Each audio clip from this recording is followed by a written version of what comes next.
हरे कृष्णा, दंडवत प्रणाम सब भक्तों का स्वागत है आज का श्रीमद् भागवतम के कक्षा में।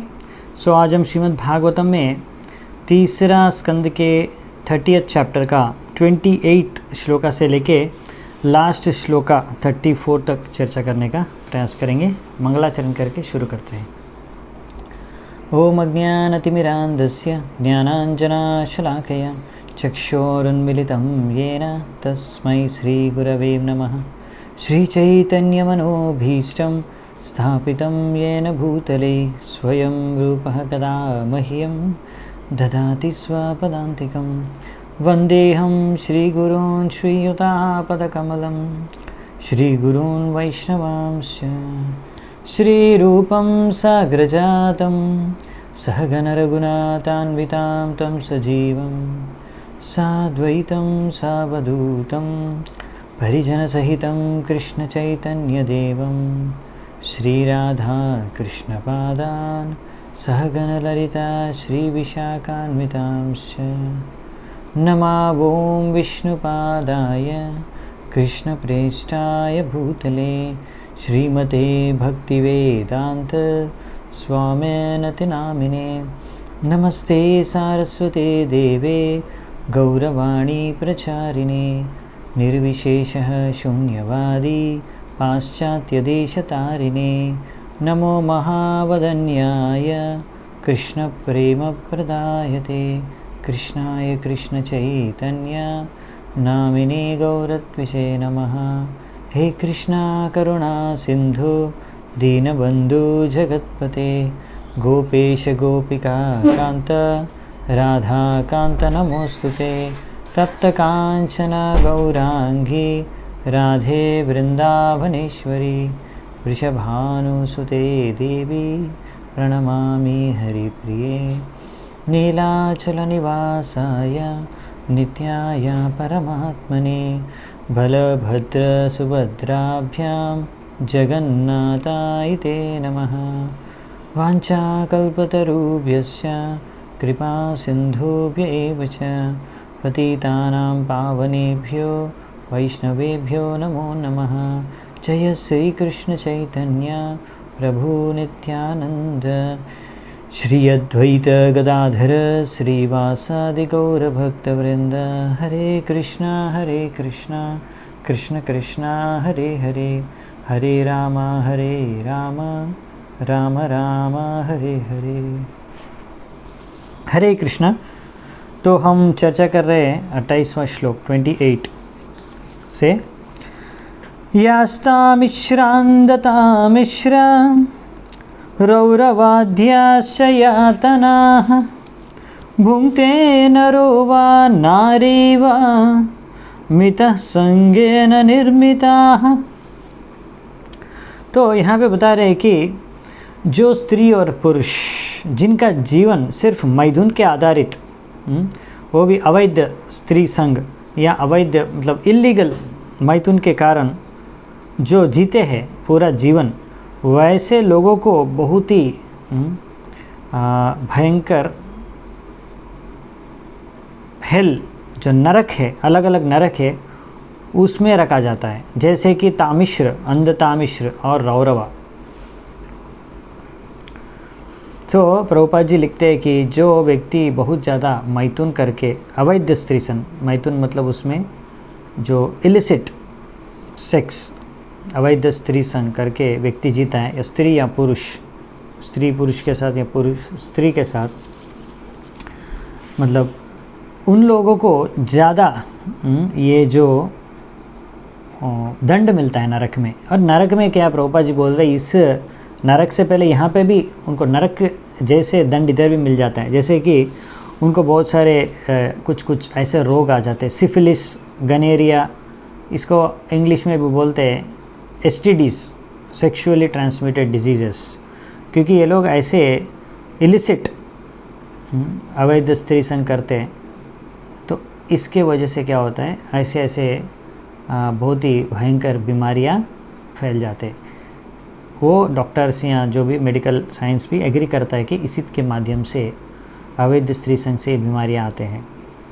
तो ये इसमें बहुत उनको फिर दुख होता है, कष्ट भोग करना पड़ता है। तो तो इस तरह से जो व्यक्ति संतान भी उत्पन्न करता है उनको नरक जाना ही पड़ता है। तो कौन से नरक उनके लिए दिए गए हैं? तामिश्र, अंधतामिश्र और रौरव।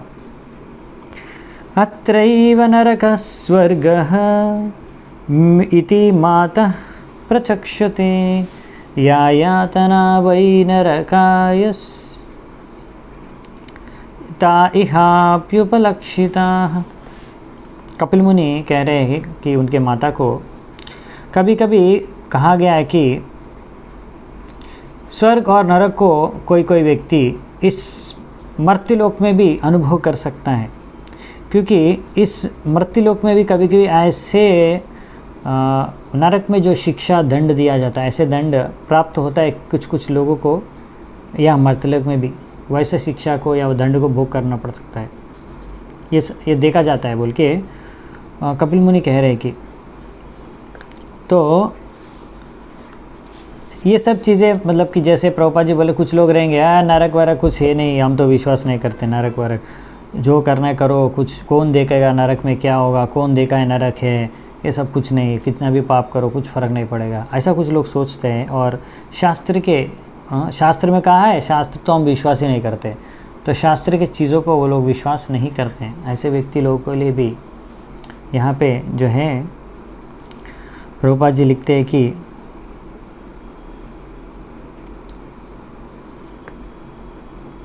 ऐसे लोगों के लिए इधर कपिल मुनि बता रहे कि नरक में ही नहीं, ऐसे ऐसे लोगों के लिए दंड भोग करने के लिए, उपभोग करने के लिए मर्त्यलोक में भी आयोजन किया गया है। नरक में जो दंड मिलेगा इधर भी मिल जाएगा आपको ऐसे दंड। तो ऐसे कुछ लोगों को यहाँ पे भी दंड मिलता ही है। और मतलब दंड मतलब क्या है, नरक जैसे जीवन मतलब कैसा है, देखिए प्रभुपाद जी क्लियर कर रहे हैं हमको। ऐसे नहीं कि हेलिश लाइफ, हम पहले भी चर्चा किए थे, हेलिश लाइफ मतलब जैसे कि यहाँ पे बता रहे प्रभुपाद जी, जो व्यक्ति को नरक में जाने के बाद जिसको दंड मिलना चाहिए नरक में, उसको क्या करते हैं, उसको मल मूत्र खाने का प्रैक्टिस कराते हैं, जिससे क्या होता है वो बहुत अच्छा प्रैक्टिस करते हैं मल मूत्र खाने का। उसके बाद में यमराज बोलता है ठीक है अभी तुमको मल मूत्र खाने का बहुत अच्छा शरीर दे देंगे, सुअर का शरीर दे देंगे। तो उसको सुअर का शरीर दे के बेच देते मर्त्यलोक में, फिर वो इधर मल मूत्र आराम से खा के रह सकता है। तो इस तरह से वो मल मूत्र खाते हुए वो सोचता है कि मैं बहुत भूख कर रहा हूँ, बहुत एंजॉय कर रहा हूँ। मगर आप उनको देख के समझ सकते हैं कि कैसा एक एन्जॉयमेंट है जो सुअर कर रहा है। इसी तरह से एक बद्ध जीवात्मा भी इस शरीर में रह के इस भौतिक जगत में उपभोग करके सोच रहा है मैं बहुत भोग कर रहा हूँ, बहुत एंजॉय कर रहा हूँ। ये भी वैसे ही है, जैसे आप शुकर को देख के आप सोचते हैं कि वो बहुत एंजॉय कर रहा है, आप नहीं सोच सकते क्योंकि आप वैसे एंजॉय नहीं कर सकते, उसको आप एंजॉयमेंट नहीं करते। आप बोलेंगे ऐसे गटर में रहना है, ड्रेनेज में रहना है सारा जीवन, उसको मल मूत्र को खाना है, तो आप बोलेंगे ये तो बहुत ख़राब जीवन है। और आप बोलेंगे नहीं ये भी अच्छा जीवन है, कुछ दिक्कत नहीं है, तो रहिए जाके, फिर अगली बार आपको भी ऐसे चेतना है तो सुअर का चेतना, आपको भी सुअर का जीवन मिल भी सकता है, तो आप फिर आराम से उपभोग कर सकते हैं इस तरह से। तो क्योंकि ऐसा जीवन जीने के लिए पहले प्रैक्टिस चाहिए होता है, तो वो नरक में उनको प्रैक्टिस मिलता है। नहीं तो कैसे आप सडनली मानव शरीर में शुकर शरीर में डाल दिया तो आप कैसे जी पाएंगे उधर। शुकर के जैसे मलमूत्र खाओ बोले तो आप खा पाएंगे, अभी तो नहीं खा पाएंगे ना, तो फिर कैसे वो होगा, संभव कैसे हो। तो नरक में उसका ट्रेनिंग दिया जाता है। तो कोई दिक्कत नहीं, आप बिलीव नहीं करते तो नेक्स्ट टाइम नरक में ट्रेनिंग होने के बाद फिर आपको शुक्र का मिल ही जाएगा शरीर, तो जब पाप करना है कर लीजिए। तो वो भी जो शुक्र का शरीर में आप जो प्राप्त हो वो जीवन जो है वो भी नरक का समान का जीवन है, वो भी एक दंड है। एवं कुटुंबम बिभ्राण उदरम भरये भवा विसृज्ये हो भयं प्रेत्य भुंक्ते तत्फलमीदृशम्। तो इस तरह से जो व्यक्ति इस शरीर को छोड़ने के बाद, जो व्यक्ति अपने आप को इस तरह से अलग अलग पाप कार्य करके अपना जीवन को बिताया और अपने कुटुंब, यहाँ पे लिखा है ना श्लोक स्टार्टिंग में, एवं कुटुंबम बिभ्राण, सो इस तरह से कुटुंब का या फैमिली का, परिवार का पालन पोषण किया है हर तरीके का पाप कर्म करके, तो उसको तो अवश्य ही एक नरक यातना अनुभव करना है, नरक का जीवन जीना पड़ेगा। भूंगते तत्फल, उनको तो भोगना ही पड़ेगा, मगर उनके जो बंधु है या कुटुंबवासी हैं, परिवार वाले, उनको भी कुछ ना कुछ भुगतना पड़ता है। तो समस्या क्या है इस जगत में कि लोग विश्वास नहीं करते कि अगला जीवन भी है। पर जो कोई अगर विश्वास करे या ना करे, शास्त्र में कहा गया है कि वेद पुराण में ये चीज़ तो ये सत्य है और होके रहेंगे और हो रहा है। तो इस तरह से आप देखेंगे तो ये कर्म के अनुसार, पाप कर्म के अनुसार व्यक्ति को नरक का जीवन भोगना पड़ता है। मगर देखिए, नरक का जब जीवन पनिशमेंट मिलता है तो तब जो व्यक्ति वो करता है उस योनि में, तो उस समय उसका कर्म का फल नहीं रहता है। जैसे कि कर्म जब पनिशमेंट भोग रहा है, जैसे यहाँ पे प्रभुपाद जी कह रहे हैं कि ह्यूमन जो है, मनुष्य के जो चेतना है संपूर्ण रूप से विकसित है। तो इस चेतना में उसको समझ सकता है पाप क्या, पुण्य क्या है, शास्त्र क्या है, शास्त्र सब कुछ समझ सकता है और उसके हिसाब से अपने जीवन को अच्छी तरह से जी सकता है, भक्ति कर सकता है, भगवत धाम जा सकता है। मगर वो ना करके, अगर वो शास्त्र को विश्वास नहीं करके अगर वो फिर ऐसे पाप कार्य करेगा तो फिर उसको नरक यातन तो मिलेगा ही। और यहाँ पे जो नरक का जैसा शरीर, नरक यातन मतलब ऐसे सूकर का शरीर मिल गया या जो भी है पशु का शरीर, निम्न प्राणियों का शरीर मिल गया, तो उसमें जो भी वो अगर कार्य करता है उसमें उनका पाप पुण्य कुछ नहीं रहता। मतलब शुकर को या विरल को या कुकुर को या बालू, शेर, ये सबके लिए ना कुछ भी पाप पुण्य नहीं रहता है। वो लोग कुछ भी करेगा उनके लिए पाप पुण्य कुछ नहीं है, सिर्फ मनुष्य के लिए पाप पुण्य है। क्योंकि हमारा मनुष्य के लिए वो ज्ञान विचक्षणा शक्ति है और इतना हमारा पूर्ण विकसित चेतना है कि हम लोग समझ सकते हैं क्या पाप है क्या पुण्य है, और हमारा इंद्रियों को संयम या नियंत्रण कर सकते। ये सब चीज़ जो है एक पशु नहीं कर सकता है, इसलिए वो पशु को उतना ज्ञान नहीं है, उतना चेतना नहीं है विकसित। तो इसलिए उन लोगों के लिए जो है ऑलरेडी वो लोग का जो है जीवन जो है उसमें ऑलरेडी दंड मिल रहा है, भोग कर रहे हैं वो लोग दंड। तो उनको और उनका जो भी कार्य करेंगे उस जीवन में, उससे उनका कुछ पाप कर्म कुछ नहीं रहता, पाप पुण्य उनके लिए। उनका बस उसके बाद में नेक्स्ट जो हायर स्पीशीज़ का लाइफ है वो उनको मिल जाएगा, ऑटोमेटिकली मिल जाएगा, जैसे कि तैसे वो कैसे भी जिए। एकः प्रपद्ये तद्वान्तं हित्वेदं स्वकलेवरं कुशलेतर पाथेभ्यो भूतद्रोहेण यत्कृतं। तो यहाँ पे बता रहे कि ऐसे व्यक्ति जो है वो व्यक्ति नरक का जो है बहुत ही अंधेरे, डार्केस्ट रीजन ऑफ हेल चला जाता है आफ्टर क्विटिंग दिस बॉडी। जो ये शरीर त्याग करने के बाद ऐसा व्यक्ति, मतलब कौन नरक में जाता है, ये चीज़ चर्चा हो रहा है यहाँ पे आज। कैसे व्यक्ति नरक में जाता है? तो यहाँ पे बता रहे हैं ऐसे व्यक्ति जो पापी जीवन जीता है, अवैध स्त्री संग करता है या और बहुत सारे पाप कार्य करता है, अपना चाहे अपने कुटुंब पालन पोषण करने के लिए भी हो, अपना जीवन पोषण करने के लिए भी हो, अगर पाप कर्म करके अवैध स्त्री संग करके अगर जीता है सारा जीवन, जो कोई भी व्यक्ति हो, उस व्यक्ति को जो है ऐसे अंधकार, वो नरक में भी बहुत भयंकर darkest regions of the hell जाएगा। एंड जो भी इस तरह से उन्होंने बहुत सारा धन अर्जन किया है, दूसरे के ऊपर असूया ईर्ष्या करके, वो सब तो यहाँ पे तो छोड़ के ही जाना पड़ेगा। तो यहाँ पे वही चीज़ बता रहा है। और दूसरे जो जीव है या उनके कुटुंबवासी हो, दूसरे कोई जीवात्मा है, वो भोग करेंगे। सो यहाँ पे बता रहे कि उसका वो तो नरक में जाएगा और उसका जो धन है उनके दूसरे कुटुंबवासी या कोई दूसरे बंधु या कोई दूसरे लोग भोग करेंगे। वो जितना भी धन एकत्रित किया दूसरा कोई वो करेगा आदमी। तो इस तरह से जो है व्यक्ति पूरा जीवन बहुत मेहनत करता है, एनविंग अदर, वो देखते हैं हाँ इसके पास बहुत है, मैं भी लेता हूँ, मैं भी धन लेके आता हूँ, इसका बहुत ये चीज़ है, हमको भी ये इकट्ठा करना है, हमको उनके पास इतना बड़ा बंगला है, मेरे को उससे भी बड़ा बंगला बनाना है, उसके पास इतना धन है, मेरे को उससे भी ज़्यादा धन कमाना है, वो इतना कमाता है, मैं उससे ज़्यादा कमाता हूँ। इस तरह से लोग जो है दूसरे को असूया को के उसके लिए बहुत सारे लोग जो है बहुत सारे एकत्रित करते हैं धन अलग अलग गलत तरीके से, तो इससे प्रॉब्लम हो जाता है।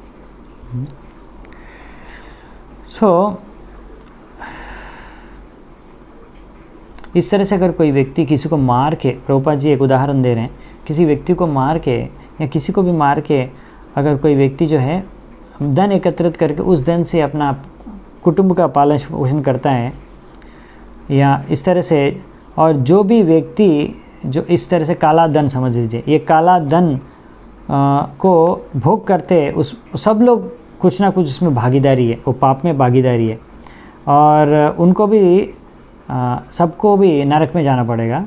बट जो मेन व्यक्ति है, लीडर, जिसने पूरा कार्य किया है और भोग सब लोग किया है, मगर जो किया है मेन लीडर जो था उसको ज़्यादा दंड मिलेगा। तो इसलिए चाणक्य पंडित कहते हैं, प्रभुपाद जी बोल रहे हैं कि जो कुछ भी चीज़ उनके पास में है, एक व्यक्ति के पास में, उनके पास जितना भी जो भी है चीज़, वो सब जो है वो सत्कार्य में लगाना चाहिए। भगवान, सत्कार्य मतलब भगवान के सेवा में लगाना चाहिए, प्रभुपाद जी यहाँ पे लिख रहे हैं। क्योंकि कुछ भी चीज़ जो व्यक्ति है, धन संपत्ति जितना भी वस्तु है, सब वो अपने साथ लेके नहीं जा सकता मृत्यु के बाद, वो इधर ही रहेगा और नष्ट हो जाएगा बाद में। तो ये अगर हम धन को हम नहीं छोड़ेंगे तो धन हमको छोड़ देगा। जो भी हो, आपका मृत्यु के समय में तो आपको धन को छोड़ के ही जाना पड़ेगा। तो ऐसा है कि कभी ना कभी धन आपसे तो दूरी हो जाएगा। चाहे आप बहुत मेहनत करके उसको धन इकट्ठा करके रखे हैं अपने पास ही, कोई चोरी नहीं हुआ, कुछ भी नहीं हुआ, बहुत टेंशन लेना पड़ता है उसके लिए भी, अपने पास ही रखा धन को, मगर आप जब मर जाएगा तो धन को आपको छोड़ना ही पड़ेगा, राइट। तो इसलिए ऐसा नष्ट हो, उससे अच्छा है कि भगवान की भक्ति में, कृष्ण प्रचार में, कृष्ण भावनामृत का प्रचार में उसको लगाना चाहिए। दैवेनासादितं तस्य शमलं निरये पुमान् भुङ्क्ते कुटुम्बपोषस्य हृतवित्त इवातुरः। इस तरह से परमेश्वर भगवान के आयोजन से सब जो भी है कुटुंबवासी के सहित, मुख्य रूप से ये जो मेंटेनर है, जो पोषण पालन कर रहा है सबका व्यक्ति, वो हेड जो है मेंटेनर, उनको तो नरक में भेजा जाएगा, नरक की यातन उनको भोगना पड़ेगा। जैसे कि एक व्यक्ति बहुत धन इकट्ठा किया बट खो गया सब धन, तो उसको कितना दुख होता है। सो इस तरह से उनको बहुत दुख भोग करना पड़ेगा। इतना धन वो संपत्ति किया मगर फिर भी नरक जाके उसको बहुत दुख भोग करना पड़ेगा।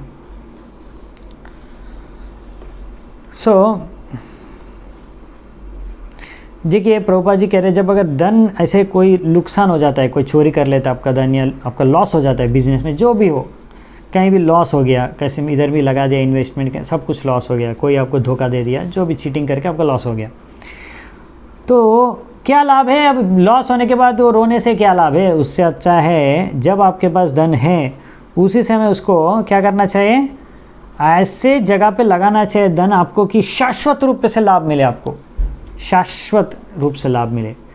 तो कहाँ पे आपको शाश्वत रूप से लाभ मिलेगा? दैवेनासादितं, तो वो तो सत्कार्य में पहले चर्चा कर चुके हम। तो इवन तो आपको ही बोल सकता है, अरे उतना धन वो कमाया मगर वो तो लेके नहीं गया ना अपना साथ में, वो तो इधर छोड़ के गया, तो उसका क्या उसका क्यों ऊपर दंड मिलेगा? ना मिलेगा। वो जो कैसे भी वो कितना भी धन एकत्रित किया, वो किसके भी लिए किया है, वो पाप कार्य किया है और वो धन एकत्रित किया है, और वो आदमी धन को चाहे वो अपने साथ लेके भी नहीं जा रहा है, फिर भी उसको उसका जो कार्य किया है पाप कार्य करके या एकत्रित करने का उसके तरीके से, उसके लिए उसको तो दंड मिलेगा ही मिलेगा। जैसे कि एक व्यक्ति, अगर पुलिस ने चोर को पकड़ लिया, चोर बोलेगा अरे अरे भाई मैं तो जो पैसा चोरी किया ना ले लीजिए, अब मेरे को छोड़ दीजिए। अच्छा छोड़ देते क्या उनको? चोर को पकड़ लिए तो अच्छा वो सामान रिटर्न कर दिया तो छोड़ देंगे उसको? नहीं ना। तो ये आदमी छोड़ नहीं रहा धन को, तो फिर मौत आ गया तो उसको ऐसा नहीं कि उसको वॉलेंटरली नहीं मेरे को धन लेके नहीं जाना है, इधर ही छोड़ देते जीवन में, हमको धन नहीं चाहिए, ऐसा नहीं, वो ले नहीं जा पा रहा है इसलिए वो छोड़ना पड़ रहा है, उसको मजबूरी से छोड़ना पड़ रहा है। जैसे चोर को पकड़ लिया तो अभी मजबूर है, उसको देना ही पड़ेगा वो चोरी की, ऐसे नहीं कि अभी वो मेहरबानी कर रहे हैं, वो धन जो चोरी किया वापस करके या अभी उसको छोड़ना चाहिए, नहीं, फिर भी उसको दंड मिलेगा। वैसे ही व्यक्ति को भी दंड मिलेगा। केवलेना ह्यधर्मेण कुटुम्भाभरणोत्सुकः याति जीवोन्दतामिश्रं चरमं तमसः पदम्। इसलिए जो भी व्यक्ति जो बहुत इच्छुक है अपना कुटुंब या जो है परिवार का पालन पोषण करने का, किस तरह से, एक गलत तरीके से, पाप तरीके से काला धन एकत्रित करना चाहता है, तो वो व्यक्ति जो है नरक के बहुत ही अंधकार जगह पे चला जाता है, जिसको बोलते हैं अंधता मिश्र। तो यहाँ पे इस श्लोक में 3 शब्द मुख्य रूप से इम्पोर्टेंट है, बता रहे प्रभुपाद जी।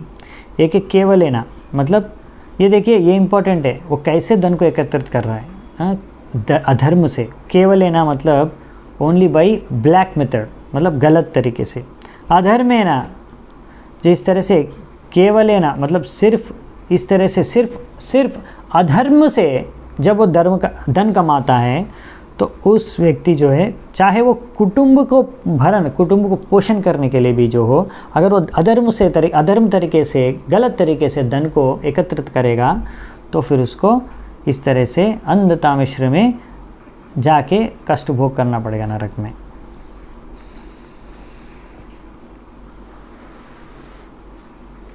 तो यहाँ पे बहुत सारे चीज़ उदाहरण देते हैं प्रभुपाद जी कि हम लोग को सही धर्मानुसार, हमारा धर्मानुसार जो है हमको धन एकत्रित करना है। जैसे कि बहुत सारा वर्णाश्रम धर्म है, उस वर्णाश्रम धर्म के अनुसार जिसका जो धर्म है उसके अनुसार उसको धन कमाना चाहिए, वो अपना धर्म का पालन करके। जैसे कोई व्यक्ति है, अगर वो प्रभुपाद जी कह रहे हैं कि यहाँ पे उदाहरण के ओर से जो व्यक्ति है जो लकड़ी का काम करता है, कारपेंटर, तो उसको कारपेंटर का काम करना है और उनको उसका धन मिल जाएगा। इस तरह से कोई ब्लैक स्मिथ है, वो जिससे काम करता है आयरन से, उससे वो करेगा उससे। और मेडिकल इंजीनियरिंग फील्ड से, तो वो अपना अपना जो काम करेगा अपना फील्ड में और उससे धन मिलेगा, कोई दिक्कत नहीं। इस तरह से जो है ब्राह्मण, क्षत्रिय, वैश्य, शूद्र बनाया भगवान ने कि उनका धर्मानुसार उनको और धर्म के अनुसार उनको मन धन एकत्रित करना है, गलत तरीके से या पाप कर्म करके नहीं। अगर वो इस तरह से गलत तरीके से एकत्रित करेंगे तो गड़बड़ है। मगर अगर कोई धर्म के अनुसार धन को एकत्रित करके पालन पोषण करेगा कुटुंब को, तो फिर उसमें कोई दिक्कत नहीं है। प्रभुपाद जी लिख रहे हैं यहाँ पे, हदस्तान्नरलोकस्य यावतीर्यातनादयः कर्मश समुनुक्रम्य पुनरत्राव्रजे चुहि। तो इस तरह से बहुत ही कष्ट उपभोग करने के बाद में नरक यातना उपयोग, नरक लोकस्य, अधष्टान नरक योगस्य,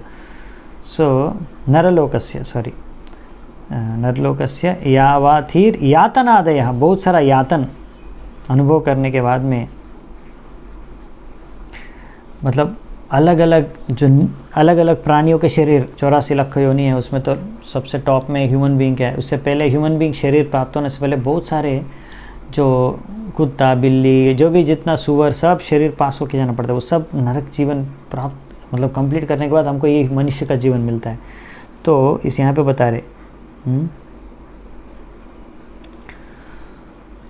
इसके बाद पूरा आपका पाप खत्म हो जाएगा, मतलब उतना आपको जीवन अलग अलग शरीर में बिताना पड़ेगा आपका पाप पूरा खत्म होने के बाद। उसके बाद में जब आपका बहुत सारा पाप चला जाएगा, उसके बाद आपको ये मनुष्य का जीवन प्राप्त होता है। तो देखिए कितना दुर्लभ है मनुष्य का जीवन, और आपको अभी ये प्राप्त हुआ, अगर इसको सही से यूज़ नहीं किए, भगवान की सेवा में नहीं लगाए, फिर क्या होगा, फिर इससे आपको नरक में जाना पड़ेगा। फिर स्ट्रेट ट्रेनिंग मिलेगा, शुकर के जैसे, बिल्ली के जैसे, कुत्ते के जैसे, खाने का पीने का, फिर वो शरीर मिल जाएगा इधर, और फिर आपको वो जीवन से नेक्स्ट चलते रहेगा। यहाँ पे इसलिए अगर कोई व्यक्ति नहीं चाहता है कि तामिश्रो, अंधो तामिश्रो ऐसे नरक में ना जाए, जो सोचता है कि हमको नहीं जाना है, वो चाहता है कि नहीं जाए इस लोकों में, इस नरक में तले, तो क्या करना पड़ेगा उनको कृष्ण भावनामृत को स्वीकार करना पड़ेगा। ये जो है सबसे सर्वश्रेष्ठ योग पद्धति है कृष्ण भावनामृत। अगर कोई व्यक्ति इस योग पद्धति को अनुसरण करके, भले वो पूरा कंप्लीट नहीं कर पा रहे, फिर भी कोई दिक्कत नहीं है। यहाँ पे इतना गारंटी दे देते भगवान, अगर कोई व्यक्ति कृष्णा भावनामृत पालन कुछ तो भी करेगा, थोड़ा भी करेगा, तो उनको एटलीस्ट इतना तो फिक्स है कि अगले जीवन तो ह्यूमन बर्थ, मनुष्य का जीवन मिलेगा। क्योंकि दूसरा पांडियों में जाके फिर वो सब भुगत के इतना साल के बाद फिर मनुष्य जीवन मिलना, मतलब बहुत सारा फिर आपको जो है बहुत बड़ा वो भयंकर चक्कर में और गिर जाएंगे नरक में, नरक का जीवन में। उससे बचना है तो फिर आपको जो है कृष्ण भावनामृत को स्वीकार करना एकमात्र मार्ग है, नरक से बचना है तो आपको। हरे कृष्णा। तो यहीं पे हम लोग आज का विषय समाप्त करते हैं, श्लोक भी समाप्त होता है, इस अध्याय भी समाप्त होता है। बहुत बहुत धन्यवाद आपको। श्रील प्रभुपाद की जय, ग्रंथराज श्रीमद् भागवतम की जय, समवेत गौर भक्त वृंद की जय, नित्याय गौर सीतानाथ प्रेमानंदी। हरि हरि बोल।